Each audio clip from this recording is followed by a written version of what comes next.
레위기 8장부터 10장의 말씀은 초대 제사장의 위임식과 그와 관련된 일련의 사건들을 다루고 있습니다. 이제 출애굽을 한 후 하나님의 백성으로서 첫 출발을 하는 시점입니다. 그 처음을 이스라엘 공동체가 가져야 될 정체성에 대해서 선포하십니다. 제사장 나라로서 이스라엘 백성 가운데 첫 제사장이 세워지며 하나님 앞에 이스라엘과 그 공동체들이 어떻게 예배 공동체로 서야 하는지를 말씀을 통해 선포하고 계십니다. 제사장 위임식을 준비하기 위한 절차는 이미 출애굽기 29장에서 선포되었습니다. 오랜 시간 동안 준비된 것들을 통하여 이제 위임식이 시작됩니다. 이를 위해 먼저 제사장으로 세워진 이들이 준비할 것이 있음을 2절에서 기록하고 있습니다. 너는 아론과 그의 아들들과 함께 그 이복과 간이와 속죄제의 수송아지와 순양 2마리와 무교병 1강주리를 가지고 제사장과 제단을 거룩하게 구별하는 것과 오늘 위임식에서 드려질 제사의 예물을 준비하게 하십니다. 이 모든 준비는 오늘 말씀에서 반복되는 표현과 같이 여호와께서 행하라고 명령하신 것대로 준비되는 것들입니다. 그 시작을 순종으로서 말씀으로 시작합니다. 제사장으로 세워지는 자가 먼저 하나님의 말씀에 순종하며 그 말씀대로 행하는 것이 마땅한 것임을 보여주고 계십니다. 순종으로 준비된 위임식은 3절의 말씀과 같이 이루어지고 있습니다. 온 회중을 회막문에 모으라. 제사장으로 세워지는 아론과 그의 아들들만의 일이 아닌 온 회중이 함께 참여해야 하는 일임을 보여주시는 것입니다. 하나님은 그분의 백성과 함께하고 싶어 하십니다. 그러기 위해 제사장을 세우십니다. 이스라엘 백성이 거룩한 삶을 살며 하나님의 백성다운 삶을 살도록 돕는 자가 제사장입니다. 그런 하나님의 뜻이 온 회중이 모인 곳에서 제사장의 위임식을 통해서 보여지고 있는 것입니다. 이렇게 하나님께서 제사장으로 구별하여 세우는 사람은 아론입니다. 그가 이스라엘 공동체 중에서 무엇인가 특별해서 제사장으로 택함을 받은 것은 아닙니다. 오히려 흠을 잡자면 그는 결코 제사장이 될 수 없는 사람일 것입니다. 출애굽기 32장에 기록된 금송아지 사건 속에서 아론은 우상 숭배를 주도하는 자리에 있었습니다. 그런 아론이 제사장으로 택함을 받았던 것은 전적인 하나님의 은혜였습니다. 그 은혜로 택함을 받은 아론은 이제 순종으로 하나님 앞에 섭니다. 하나님께서 명령하신 대로 행합니다. 그리고 하나님의 뜻에 순종하며 하나님과 백성 사이를 중보하는 제사장으로서 위임받는 자리에 서게 됩니다. 위임식에서 제사장으로 위임받는 아론과 그의 아들들에 대한 예식들이 계속해서 진행됩니다. 6절부터 9절의 말씀을 보면 제사장으로 위임받는 이들을 물로 씻기는 정결 예식이 진행됩니다. 그 후 제사장 복장을 입음으로써 이들의 직분을 구별하게 합니다. 이 복장에 대해서는 출애굽기 28장에 더욱 자세하게 기록되어 있습니다.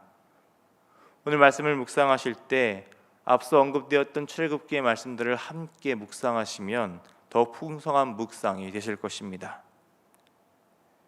계속해서 말씀을 보면 임을 받는 이들의 복장을 준비한 다음 10절과 11절의 말씀과 같이 제단과 성막 모든 기구에 간유를 발라 거룩하게 합니다. 그리고 아론과 그의 아들들에게도 기름을 붓고 발라 거룩하게 합니다. 제사장의 복장은 그들을 거룩하게 구별하신 하나님의 뜻과 그리고 이들이 앞으로 해야 할 직무를 나타내고 있습니다. 거룩한 옷을 입음으로써 하나님의 거룩하심을 드러냅니다. 기름 부음을 받고 하나님 앞에 성결하며 백성들과 구분단제로 세워지게 됩니다. 성막의 기구들도 마찬가지입니다. 하나님께 예배드리기 전 먼저 거룩함으로 구별된 다음 하나님께 예배하는 기구들로 사용되게 됩니다. 계속되는 14절부터 17절의 말씀은 제사장의 죄를 속죄하는 속죄제가 드려짐을 보여주고 있습니다. 속죄제에 대한 자세한 규례는 지난 레위기 4장에서 살펴보았습니다. 제사장의 위임식에서 속죄제를 드리는 것은 아론과 그의 아들들이 이 제사장 직무를 감당하기 이전에 준비가 되어야 함을 뜻합니다. 속죄제의 규례를 보면 제사를 드리는 이가 제물의 머리에 안수를 하게 됩니다. 그들의 죄를 대신해 제물이 피를 흘리고 죽게 됩니다. 안수는 그 제물과 제사를 드리는 이가 동일시되는 것을 뜻합니다. 즉, 죄된 삶은 죽고 이제 하나님과 백성 사이를 중보하는 자로서 살게 됨을 이 예식을 통해서 보여주고 있습니다. 그리고 18절부터 21절의 말씀을 보면 번제를 드립니다. 번제는 온전한 헌신을 뜻합니다. 모든 것을 불살라 드림으로써 앞으로의 삶이 온전히 하나님께 드려지는 것임을 다짐하는 예배입니다. 거룩한 사명을 위해 드려진 자가 되어 그의 생을 바쳐 하나님의 뜻을 전하는 자로 서게 됩니다. 이렇게 제사장의 위임식에서 특별히 속죄제와 번제를 드리는 것은 자신의 생명을 하나님께 드리며 거룩한 사명을 감당하는 자로서 살아가겠다는 다짐을 뜻합니다. 레위기에서 아론과 아론의 아들들이 제사장으로 위임을 받게 됩니다. 그리고 오늘 우리가 또한 예배자로서 하나님께서 택하시고 세우신 자가 됩니다. 오늘 우리가 무엇인가 잘해서 하나님께서 택하신 예배자가 된 것은 아닙니다. 아론과 같이 흠 많고 죄 많은 인생입니다. 그러나 하나님께서 은혜로 우리를 택하십니다. 더 이상 죄의 종노릇 하는 자가 아닌 하나님의 자녀로 살게 하십니다.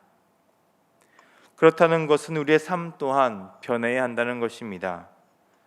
제사장이 거룩한 옷을 입고 그 직무를 감당하듯 오늘 우리는 그리스도로 옷 입은 자답게 살아야 합니다. 세상을 따르는 자가 아닌 분별된 자로서 이 땅에서 하나님을 닮은 거룩한 삶, 성화의 삶을 살아가는 자가 되어야 합니다. 그리고 우리의 생명을 하나님께 드리며 헌신하는 자가 되어야 합니다. 우리를 부르신 그 사명의 자리에서 충성스럽게 그 일들을 감당하는 자가 되어야 합니다. 제사장이 하나님과 백성 사이에서 중보의 역할을 감당하는 자였다면 오늘 우리는 하나님과 세상 사이를 중보하는 자로서 세상에 하나님의 화평을 전하는 자가 되어야 합니다. 제사장의 위임식을 하나님께서 명령하신 대로 순종하며 진행하며 나아갔던 것처럼 오늘 우리 또한 순종으로 나아가는 자가 되어야 합니다. 그 말씀에 따라 우리는 잘 준비되어야 합니다. 분별된 자로서, 헌신자로서 하나님 앞에서 온전한 예배자의 삶을 살도록 오늘 하나님께서는 우리를 부르셨습니다. 그 뜻에 순종하며 오늘 하루 우리의 삶의 자리에서 하나님의 뜻에 순종하며 세상 속에서 분별된 삶을 살아야 합니다. 그리고 우리 하나님께 정결한 마음으로 나아가 우리의 삶을 기쁘게 받으시는 하나님께 우리의 삶을 온전히 드리는 예배자가 되어야 됩니다. 오늘 우리를 그런 예배자가 될 수 있도록 예수 그리스도께서 피 흘리셨습니다. 사순절을 보내며 우리의 죄를 위해 세상 죄를 지고 가신 하나님의 어린 양 예수 그리스도를 생각하며 우리의 삶의 자리에서 거룩하게 분별되어 참된 예배자로서 택함받은 백성으로서 살아가는 은혜가 있기를 주님의 이름으로 축원합니다. 기도하겠습니다. 우리와 함께 하시며 우리를 변함없이 사랑하시는 하나님 아버지, 오늘 우리를 예배자로 부르시니 감사합니다. 우리를 세우시는 하나님의 뜻에 순종하는 삶을 살기를 원합니다. 하나님의 말씀에 귀를 기울이며 말씀하신 대로 행하는 자가 될 수 있도록 오늘 우리의 마음을 주관하여 주옵소서. 세상에서 살아가지만 그리스도인으로 거룩한 삶을 살아가는 자가 될 수 있도록 항상 깨어 분별할 수 있는 마음을 우리 가운데 허락하여 주시옵소서. 우리의 힘과 능력으로는 안 되오니 성령님께서 함께 하셔서 인도하여 주시고 깨닫게 하여 주시옵소서. 그래서 오늘 그리고 앞으로의 삶의 자리에서 하나님을 섬기는 삶을 온전히 살아갈 수 있도록 우리의 삶에 임하시고 우리의 삶을 주관하여 주옵소서. 이 새벽 기도로 나아갑니다. 하나님 앞에 온전히 나아갈 수 있게 하시며 우리 가운데 임하시는 하나님을 만나고 회복되며 또한 내일 주일을 준비하는 우리의 마음들 가운데 거룩하게 분별되어 나아갈 수 있는 은혜의 시간들이 될 수 있도록 주여 함께하여 주시옵소서. 사랑이 많으신 우리 주님 예수님의 이름으로 기도드립니다. 아멘.